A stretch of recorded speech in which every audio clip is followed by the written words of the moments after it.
ஜெய ராமா ஜெய ராமா ஜெயம் கொடு எனக்கு ஜெய ராமா ஜெய ஜெய ராமா ஜெய ராமா ஜெயம் கொடு எனக்கு ஜெய ராமா.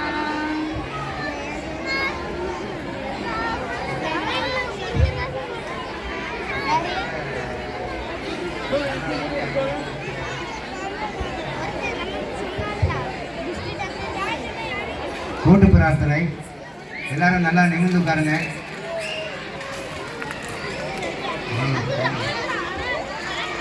கூட்டு பிரார்த்தனை அவரும் நல்லா நிமிர்ந்துருங்க. எப்பவுமே இறைவனிடம் நாம் எல்லாம் சேர்ந்து ஒரு விஷயத்தை கேட்டால் அவர் உடனே நடத்தி கொடுப்பார். ஜனநாயக முறைப்படி அதானே. இறைவன்கிட்ட நம்மளோட குறைகளெல்லாம் கஷ்டங்கள்லாம் சொல்லணும். நாங்கள் இப்போ இது 4வது வருஷத்தில் இந்த ராமநாமி நவமி விழா கொண்டாடிட்டு இருக்கோம். மாதந்தோறும் ராமநாமி விழா நடக்குது. கூட்டு பிரார்த்தனை, ராமநாம ஜெபம். பிறகு யாருக்காவது உடம்பு சரியான பிரார்த்தனைகளோ எல்லாருமே எங்களுக்கு நடந்துக்கூடாது சொல்கிறாங்க. சந்தோஷமான விஷயம். நான் நோட்டீஸ் கொடுத்து வச்சுட்டு சொல்லுவாங்க, எனக்கு இப்படி ஆகிட்டு நல்லா இருந்துச்சு அப்படின்னு சொல்கிறாங்க. இந்த இன்பம் வந்து நம்ம ஊருக்கு நல்லதாக நடக்கணும், எல்லோருக்கும் இந்த இன்பம் வரணும். சாமியை வந்து பாட்டு பாடி ஜெபம் பண்ணி நம்ம வேண்டுதல்களை ஒன்று போல வச்சு வேண்டுதல் கண்டிப்பாக நடக்கும். இது நடந்து கொண்டிருக்கிறது நிதர்சன உண்மை. அதனால் எல்லோரும் நிமிர்ந்து உட்காருங்க. நமக்கு ஏதாவது கஷ்டம் இருக்கும். மனுஷனாக இருந்தால் கஷ்டம் வந்து இல்லாத யாருமே கிடையாது. ஒருத்தருக்கு பணம் இருந்தாலும் மன கஷ்டம் இருக்கும், பணம் இல்லைனாலும் பணம் இல்லைன்னு கஷ்டம், குழந்தை இல்லைன்னா குழந்தை இல்லைன்னு கஷ்டம், பிள்ளைகள் இருந்தால் பள்ளிக்கூடத்தில் ஒழுங்காக படிக்க மாட்டேங்கான பையனுக்கு கஷ்டம், மன வருத்தப்படுறோம் இல்லையா? அதனால் எங்களுக்கு எல்லாம் நன்மை வேணும். நம்ம இப்போ நிமிர்ந்து உட்காந்து கண்ணை மூடி ராமரை நினைச்சி பிரார்த்தனை பண்ணுங்க. எல்லாருக்கும் உங்களுக்கு என்ன வேணும்னு கேளுங்க. கண்ணை மூடி நிமிர்ந்து உட்காருங்க. 1 நிமிஷம் டைம். அமைதியாக இருக்கணும்.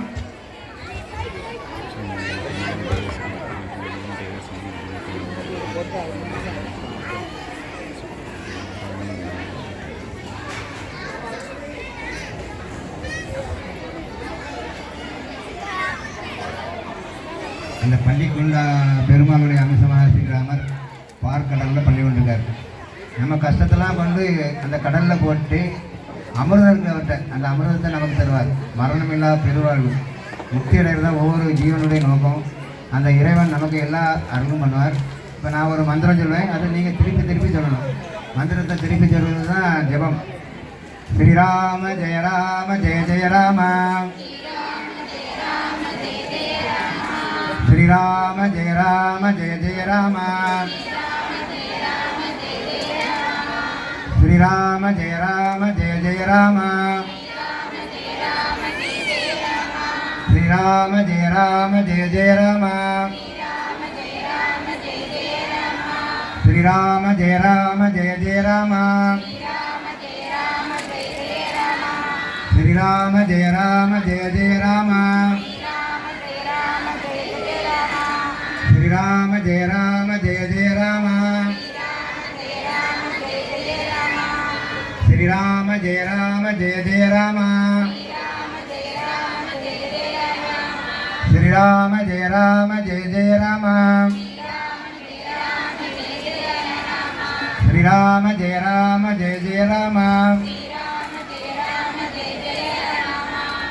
நம்ம பிரார்த்தனை பண்ணியிருக்கோம், ராம ஜெபம் பண்ணியிருக்கோம். நமக்கு நிறைய நேரம் குழந்தைகளை வைக்க முடியாதனால இந்த நிகழ்ச்சி நிறைவு கண்டத்துக்கு வந்திருக்கோம். ஒரு 5 நிமிஷம் நம்ம கருணாகரன் அவர்கள் உரையாற்றுவார்கள்.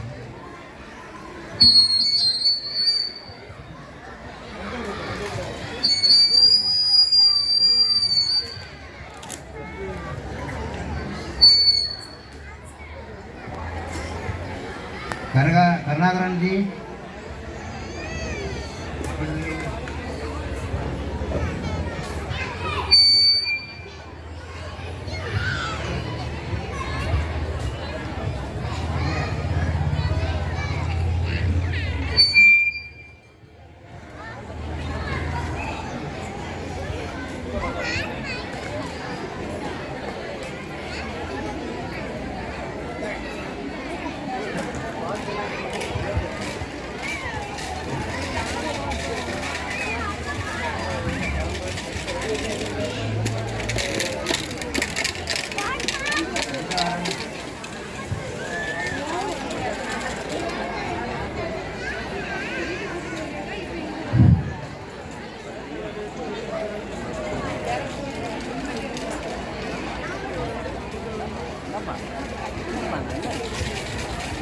நல்லா இருக்கும்.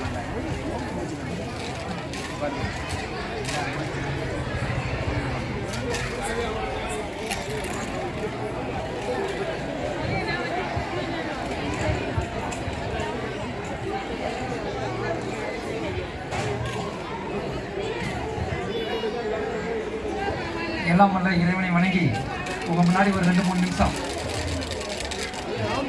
என்ன பயம்னா சொற்பொழிவுலாம் இருந்தது, எல்லாம் பெரியவங்க இருக்காங்க. நான் அந்த மனசு தயாரிக்கவே வரல, சகஜமாக பேசிட்டோம். திடீர்னு நம்ம பேர் சொல்கிறாங்களே ஆச்சு, அதனால் என்ன சொல்கிறதுன்னு தெரியல. ராமர் அப்படின்னு சொன்னால் நம்மளுடைய நாடி நரம்பு சதை புத்திகளை எல்லாம் ஊறி போயிருக்கு. உலகத்தில் எத்தனையோ சாம்ராஜ்யங்கள் அழிஞ்சு போயிருக்கு. ஆனால் இத்தனை வருஷத்துக்கு அப்புறமும் திரும்ப நம்ம நாட்டில் ராமர் ஆலயம் இவ்வளோ பிரம்மாண்டமாக எழும்பி இருக்கு அப்படின்னா அதுதான் விசேஷம். எகிப்தோ, சுமேரிய நாகரிகமோ, கிரேக்க நாகரிகமோ, எந்த இடத்துலலாம் உலகத்தில் நல்ல உச்சாணி கொம்புல இருந்ததெல்லாம் விழுந்துச்சோ அதெல்லாம் எந்திரிக்கலை. நம்ம நாட்டை கொள்ளையடித்த நாடுகள் இன்னும் மோசமாக தான் இருக்கு. அரேபியன் கண்ட்ரிஸாக இருக்கலாம், இல்லை ஆப்கானிஸ்தானாக இருக்கலாம். ஆனால் நம்ம நாட்டில் எவ்வளவோ போர்கள், எத்தனையோ பேர் சாதாரண மக்களோட முயற்சியில் இன்னைக்கு பிரம்மாண்டமான ஆலயம் எழுப்பி இருக்கு அப்படின்னா அது ராமருடைய சக்தி. ராமாயணம் நம்ம ஒவ்வொருத்தருக்கும் ஒவ்வொரு கண்ணோட்டத்தில் புரியும்.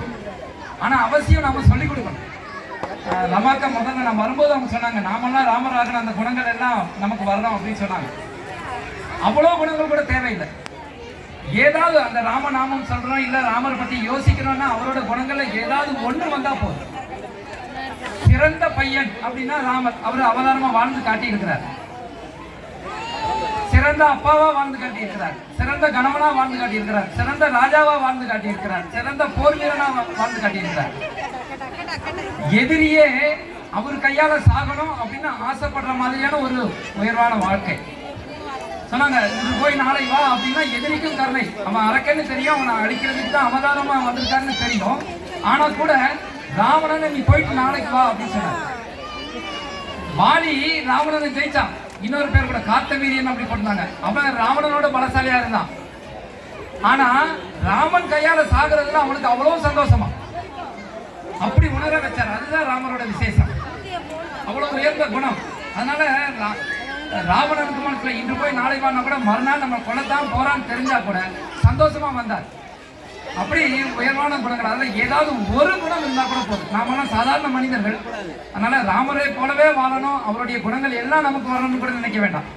ஏதாவது ஒரு குணம் வந்தா கூட போதும், நம்ம கம்பேரிட்டிவ்ல ஒரு உயர்வான நிலைக்கு நம்ம போக முடியும். அதனால நம்ம குழந்தைகளுக்கு அவசியம் நம்ம ராமாயணம் மகாபாரதம் கதை சொல்லியே ஆகணும். தொடர்ந்து சொல்லுவோம், நமக்கு என்ன புரியுதோ அதை சொல்லுவோம், குழந்தைகளுக்கு சரியா புரிஞ்சுப்பாங்க. ஒரு சமீபத்தில் ஒரு வீட்டுக்கு போயிருந்தேன். அங்க இந்த ராமாயணம் இதெல்லாம் போட்டு வீடியோல யூடியூப்ல போடுறாங்களே, அந்த குட்டி பாப்பா போட்டுட்டு இருந்தா ரொம்ப ஆச்சரியமா இருந்தது. அதுல நாம சகஜமா யூடியூப்ல தானே நிறைய பார்க்காதீங்கன்னு குழந்தைக்கு அட்வைஸ் பண்ணுவோம். ஆனா அதை பார்த்ததுல எனக்கு ஒரு பெரிய செய்தி கிடைச்சது. அதுல அவர் ரொம்ப சகஜமா சொல்றாரு, தம்பி மனைவி எப்படி பார்க்கணும், தன் மகளா பார்க்கணும் அப்படின்னு சொல்லி ரொம்ப வாலிக்கு அட்வைஸ் பண்ணும்போது சொல்றார். வாலிக்கு ஒரு சந்தோஷம், நீ என்ன உன் கூட கூப்பிட்டுக்கலாம், நான் உனக்கு தேவை, ராவணனை அடிச்சு இடதுகையால் அடிச்சு கொண்டு வந்திருப்பேன், ஆனா நீ என் தம்பி கூட போற அப்படிங்கும்போது நீ உன் பக்கத்துல தர்மம் இல்லை, அதனால கூப்பிடலங்கிற. அப்படி ஒவ்வொன்றா கேள்வியெல்லாம் கேட்டுட்டே இருக்கும்போது ஒரு சொல்றார், தம்பி மனைவியை எப்படி பார்க்கணும். நம்ம கேஷுவலாக கடந்து போயிடலாம், வாலி வனம் முடிஞ்சது அப்படின்னு சொல்லிட்டு சுக்ரீவன் ஆட்சிக்கு கொடுத்தாரு அப்படின்னு சொல்லலாம். ஆனால் அதில் ஒரு பாசிட்டிவ் மாதிரி ஒரு நியூஸ், தம்பி மனைவினா தன் மகளான பார்க்கணும், நீ வேற கண் கொண்டு பார்த்தா வாழ்றதுக்கு தகுதியே இல்லை அப்படின்னா எனக்கு பெரிய ஷாக்காக இருந்தது. எனக்கு நாடு முழுக்க நிறைய தம்பிங்க இருக்காங்க, எனக்கு நிறைய குழந்தைங்க இருக்காங்க, பெண் குழந்தை இருக்காங்க அப்படின்னு மனசுக்கு தோணுச்சு. ஸோ இப்படி ஏதாவது ஒரு நம்ம கொஞ்சம்